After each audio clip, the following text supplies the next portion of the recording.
The new generation of trade developments should be more respectful about social issues, environmental issues, and obviously new trade opportunities will not be allowed if it's just to take opportunities in the country without taking care of the people.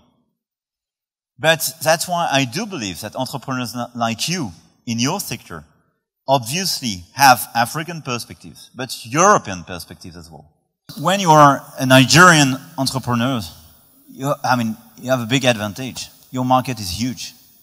Your market is huge. And if you don't get access to market, I'm sorry to be blunt, but it's the story of your politicians. that's the whole story of the government and politics. It's just that you should open the markets for new players.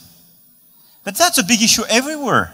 In my country, in Europe, in some segments, in some economic sectors, people say, I don't get sufficient access to this market because the old classical players just captured the market and made the regulation for themselves.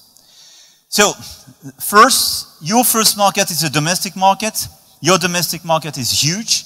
I don't exactly know for your sector, but let's check if your market is totally free in terms of access and if you don't have sort of over-regulation just dedicated to protect existing player.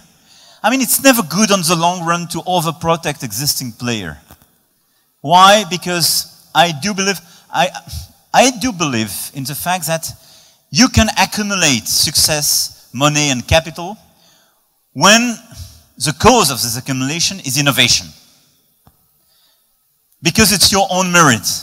But if you accumulate profits because of a regulation and monopoly and so on, at a point of time, it's not acceptable for your people.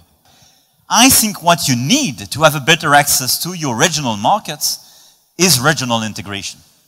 I'm a strong believer of ECOWAS and market access and an actual regional approach. Obviously, Nigeria is a big champion in ECOWAS. But I think for young entrepreneurs and young leaders, ECOWAS is a good opportunity. And I think that's where it's good for us to work together because all your neighbors, or quasi-totality of your neighbor, is Francophone. And they have now to work to make business in English. You have to make business in French, but you have to make this regional integration real.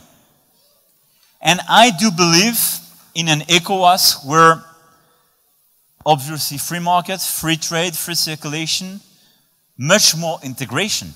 And third, access to trade opportunities beyond, i.e. in Africa and in Europe. I think to get market access, you need peace and stability. That's what we work on with a lot of governments. Second, you need a framework, and I do believe that what African Union decided in March in Kigali to launch this new initiative for free trade is a very good one. You have a big chance in Nigeria because you have a lot of successful people. You have business angels. It's not the case in a lot of countries in the region. It's not the case. And you have people like Tony believing, and a lot of these leaders present in the room, believing in their ecosystem and investing in startups, in innovation in the country. And I want to thank them because what they do, it's not just for themselves an investment. It's for the country, the region, and for all of us.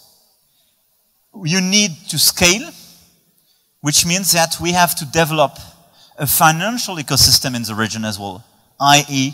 to encourage the development of VCs, of long-term investors. And what I would like to do through Digital Africa and our initiative for private sector is to participate with you to structure and to frame the financial ecosystem of West Africa.